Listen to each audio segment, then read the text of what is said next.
Olá a todos, meu nome é Carlos Rafael, eu sou médico especialista em clínica médica e medicina intensiva. O objetivo aqui é a gente explicar a propósito do canal, que é pegar uma quantidade extensa de informações de artigos científicos, livros, tratados, todo dia publicados, filtrar e organizar essas informações de modo que facilite a aplicação durante o trabalho no plantão. Então todos os vídeos vão ser estruturados da seguinte forma. Primeiro vai ter os conceitos e fisiopatologia básica das doenças principais, seguida das manifestações clínicas para reconhecimento e ter a hipótese diagnóstica, seguida dos exames complementares para confirmação diagnóstica e diagnósticos diferenciais, seguida da terapêutica e manejo clínico, com ênfase em dose, prescrição e os riscos e efeitos adversos envolvidos em cada uma dessas medicações ou terapias. Então sempre vai obedecer essa organização desses tópicos, assim como acontece na prática. O raciocínio clínico funciona dessa forma.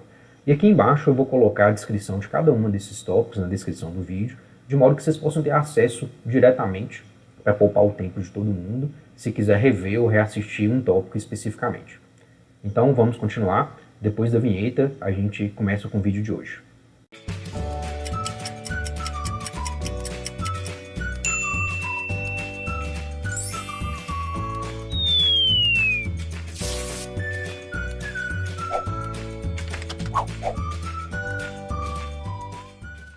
O vídeo de hoje é sobre edema agudo de pulmão não cardiogênico. Lembrando que o cardiogênico já tem uma aula, e é só olhar que vai ter no playlist do canal. Tá? Então sempre estudar os dois juntos aí, porque são diagnósticos diferenciais um do outro. Então, contextualizando, o edema agudo não cardiogênico vai acontecer quando a gente avalia o paciente com via aérea pérvia e o B vai ter alterações. Obviamente, a frequência respiratória, a ausculta, a inspeção torácica e a oximetria de pulso vai estar alterada. Eu vou ter que tomar alguma dessas medidas, tá? Oxigênio baixo, alto fluxo, às vezes VNI, principalmente quando é edema agudo cardiogênico, tá? E nos casos severos, intubação orotraqueal. E toda vez que eu tenho que tomar uma dessas medidas para eu estabilizar a letra B, o briefing, eu tenho um paciente com insuficiência respiratória aguda. E se isso acontece, uma dessas 5 principais causas vão estar presentes. Claro que existem outras causas de insuficiência respiratória, mas em geral são mais raras ou a apresentação mais lenta, o paciente já chega com diagnóstico, vem de um consultório de um especialista. Agora, as causas mais agudas e que chegam no pronto-socorro, no plantão, em geral são essas 5. A sexta é edema agudo de pulmão não cardiogênico. Lembrando que o cardiogênico, vocês têm que ver a aula prévia, tá? Inclusive eu vou deixar na descrição os links das aulas relacionadas com esse tema que são importantes. O conhecimento ele vai se agregando, né? Então, você tem que conhecer de insuficiência respiratória, de todos esses outros diagnósticos, e um se complementa com o outro. E lembrando que é um diagnóstico diferencial, o edema agudo cardiogênico do não cardiogênico, que é o vídeo de hoje. Então, o edema agudo não cardiogênico devido a uma série de condições que levam a acúmulo de fluidos e proteínas no espaço alveolar, desencadeando um aumento da permeabilidade capilar, igual vocês podem perceber nessa figura. Tá? Então vai ter um aumento da permeabilidade capilar, vai extravasar líquido para o alvéolo e levando ao edema pulmonar não cardiogênico. É caracterizado por opacidades pulmonares difusas e pela ausência de pressão capilar pulmonar aumentada. Que se houver pressão capilar pulmonar aumentada, isso é um edema agudo de pulmão cardiogênico, tá? Então é mais comum até, mas se houver ausência, então sugere edema pulmonar não cardiogênico.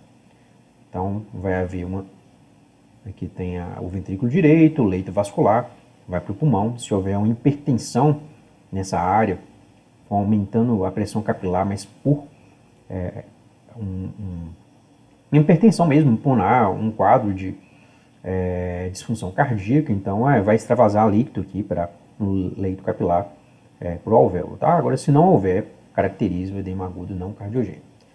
Então, as principais causas, os fatores desencadeantes são, de longe, a mais comum, a síndrome de desconforto respiratório agudo, vamos chamar SDRA, edema pulmonar neurogênico, em geral causado por TCE, AVE ou estados epilépticos. Crise convulsiva, mas estados epilépticos mais comum, pode acontecer. É raro, tá? Poucas vezes, por experiência, já tive casos. TEP maciça também é raro. Em geral, a apresentação de TEP é igual na aula que eu vou colocar na descrição. Então, não se manifesta com opacidades pulmonares difusas, tá? Mas sim, é um diagnóstico diferencial, pode acontecer, mas é raro, tá? Injúria pulmonar relacionada à transfusão, a trale, é mais comum, acontece, mas em geral é de mais fácil resolução. Em geral, interrompendo a hemotransfusão, dando diurético terapia, tem uma resposta boa, tá? Então é comum, mas é menos grave do que uma ISDRA, por exemplo, tá?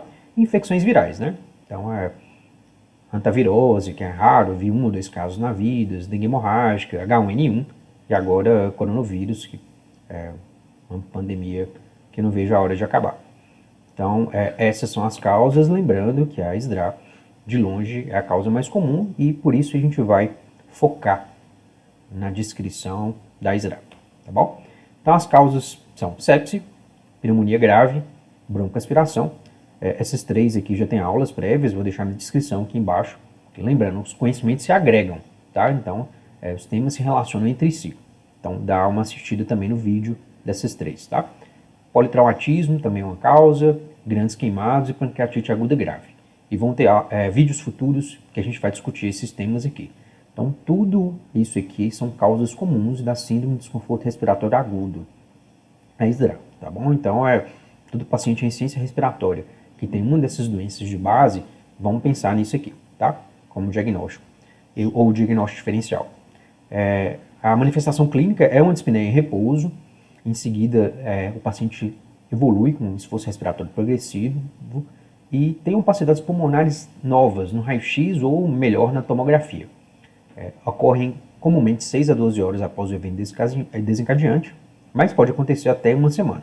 Então vai ter um evento desse aqui, 6 a 12 horas, 6 a 72 horas depois, vai aparecer o quadro de ISDRA. Então isso é a manifestação comum e toda vez que a gente está nesse contexto, a gente tem que pensar em ISDRA.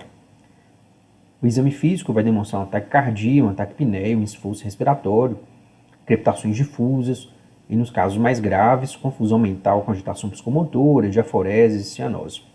Então vai ser essas apresentações do exame físico. Eu sempre vou ter que pedir os exames gerais, que é hemograma, função renal, íons, coagulograma, gasometria arterial, todo paciente grave, inclusive o paciente com edema, desconforto respiratório, né, agudo, ISDRA ou edema pulmonar não cardiogênico vai ter que ter. O peptídeo natriurético atrial, infelizmente, a gente não tem disponível na maioria dos hospitais médios, né, de médio porte, mas se tiver, vai fazer uma diferença e que ele, se for alto, sugere disfunção cardíaca, então é mais para edema agudo cardiogênico. Se for normal, aí sugere edema agudo não cardiogênico, mais para ISDRA, que é uma das causas mais comuns.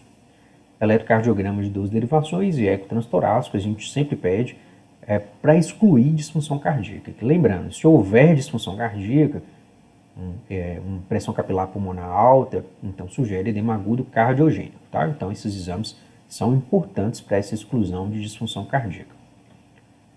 Os exames de imagem são essenciais até para caracterizar a síndrome, então vai ter um raio-x de tórax com opacidades difusas nos 4 quadrantes pulmonares, tá? A tomografia vai ter uma melhor definição, então a gente sempre que disponível e possível a gente vai pedir também. E está sendo cada vez mais estudado nos últimos anos o ultrassom pulmonar, chegando a uma sensibilidade de 83 a 92% quando comparado com tomografia para fazer o diagnóstico de ISDRA. Então acho que mais que uma tendência, né? Então vamos utilizar cada vez mais o ultrassom pulmonar para suspeitar dessa síndrome. Os critérios de Berlin, então tem que ter desconforto respiratório pós um fator precipitante, que a gente já discutiu, opacidades pulmonares bilaterais, ausência de disfunção cardíaca ou sobrecarga de volume, tá? E uma relação PaO2-FO2 menor do que 300. Então, esses 4 critérios, os critérios de Berlin, vai fechar o diagnóstico de síndrome de desconforto respiratório agudo. Tratamento vai ser tratar o fator precipitante, então sempre, claro, né? Lembrar desses aqui. Então, já temos 3 vídeos sobre isso, discutindo o tratamento. Vai ter posteriormente 3 vídeos sobre isso aqui, esses 3 temas, discutindo o tratamento também. Então, o tratamento da causa base é o tratamento essencial, o básico. Oxigênio terapia, o paciente sempre vai precisar. Então, cateter nasal até 5, máscara de alto fluxo, que vai de 5 até 15 litros por minuto. A gente tem que usar muitas vezes, tá? Idealmente, esse paciente tem que estar monitorizado no CTI, porque qualquer piora a gente consegue fazer uma intervenção mais rápida, tá? Ventilação mecânica, então nos pacientes que a oxigenoterapia em alto fluxo não foi suficiente, a gente vai passar para ventilação mecânica. Lembrando que eu vou deixar na descrição, aqui embaixo, a aula sobre ventilação mecânica. Igual eu falei, os sistemas se agregam e se complementam, tá?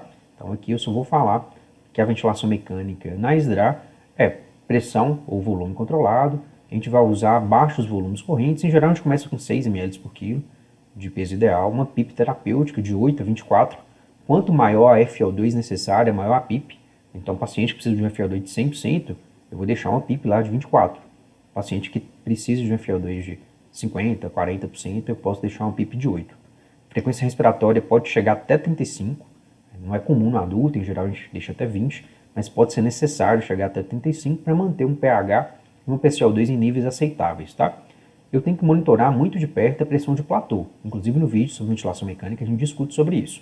Porque se a pressão de platô ficar maior que 35, a chance de barotrauma, com consequentemente mortalidade, é alta. Então, se isso acontecer, pressão de platô mais do que 35, eu vou reduzir de 6 ml por quilo para 4 ml por quilo, o que gera uma hipoventilação e vai levar a uma hipercapnia permissiva, tá? Que é de menor mortalidade do que se eu deixar um volume maior, 6 a 8 ml por quilo, por exemplo, isso levar a um barotrauma que vai aumentar a mortalidade do paciente. Então, esses são os parâmetros que a gente vai colocar no paciente com SDRA. Lembrando, gente, repetindo, que a gente tem que discutir melhor sobre ventilação mecânica, o que tem na aula em ventilação mecânica eu estou deixando na descrição. E suporte intensivo, né? Então, idealmente, o paciente tem que estar em CTI. Enquanto não tiver, vai ser prescrito aquela prescrição do paciente grave, que tem uma aula só sobre isso também, vou deixar na descrição o link para ela, que consiste no balanço hídrico próximo a zero, tá? Você não dá muita soroterapia, você tende a só repor a quantidade de líquido perdido, tá? Uma sedação adequada, em geral, são pacientes que exigem uma sedação maior, até para não fazer barotrauma. Então, o paciente tem que estar confortável, tem que estar com Haskell, uma escala de sedação, que a gente pode até discutir posteriormente, mais elevado mesmo, o paciente tem que estar com uma sedação mais profunda. Controle glicêmico é importante, reduzindo mortalidade. Profilaxia de pneumonia associada à ventilação mecânica, que é higiene oral com clorexidina, assegurar balonete insuflado. Então, tem na descrição sobre a aula de prescrição do paciente grave. Profilaxia de TEV, liquemino, enoxa, que tem na descrição também, nessa aula, né? Nesse vídeo, como é que a gente prescreve. E profilaxia de úlcera de estresse, com ranitidina ou omeprazol, que também é discutido nessa outra aula que eu falei. Então, isso é importantíssimo no paciente com SDRA. Em seguida, nos casos refratários, a gente pode colocar na posição prona, tá? Então, mas tem toda a dificuldade técnica, né? Que o principal risco é desconexão de ventilação mecânica, perda de acessos vasculares, mas nos casos refratários a gente tem que tentar fazer. E a oxigenação por membrana extracorpórea, tá? Que é ECMO, que é uma circulação extracorpórea, tira o sangue do sistema venoso, passa na ECMO, oxigena o sangue e volta para o sistema arterial. Só que, em geral, só é disponível em hospitais de grandes centros. Então é isso, obrigado pela atenção e até o próximo vídeo.